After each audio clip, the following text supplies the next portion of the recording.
आज महादेव की नगरी में মার্কিন শুল্ক আরোপের পর প্রথমবার জনসমাবেশে ভারতীয় প্রধানমন্ত্রী নরেন্দ্র মোদি শনিবার উত্তরপ্রদেশের বারাণসীর জনসভায় যোগ দিয়ে শুরুতেই মার্কিন শুল্ক নিয়ে প্রথমবার মুখ খুলেছেন। বলেন, বিশ্বের তৃতীয় বৃহত্তম অর্থনীতির দেশের দৌড়ে ভারত অর্থনৈতিক স্বার্থে সজাগ থাকতে হবে জনগণকে।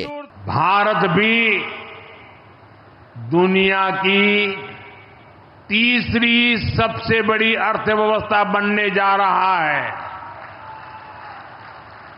इसलिए भारत को भी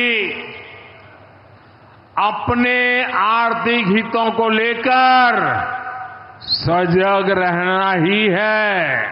যুক্তরাষ্ট্রের 25% অতিরিক্ত শুল্ক আরোপের জবাবে নিজ নির্বাচনী এলাকায় দাঁড়িয়ে জনগণকে দেশীয় পণ্য কেনার আহ্বান জানান প্রধানমন্ত্রী। বিশ্ব পতন ও অনিশ্চয়তার দিকে হাঁটছে বলে মনে করেন তিনি। जब दुनिया इस प्रकार से अस्थिरता के माहौल से गुजर रही है, तब हम भी, चाहे व्यापार हो, छोटी दुकान हो, कारोबार करते हो,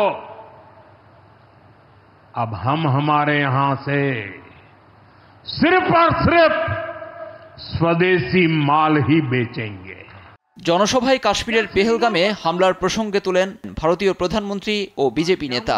তিনি দাবি করেন, পেহেলগামে নিরীহ পর্যটকদের উপর হামলায় অপারেশন সিঁদুরের বদলা নিয়েছে ভারতীয় সেনারা।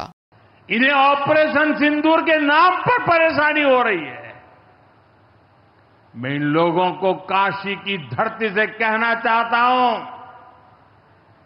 ये नया भारत है।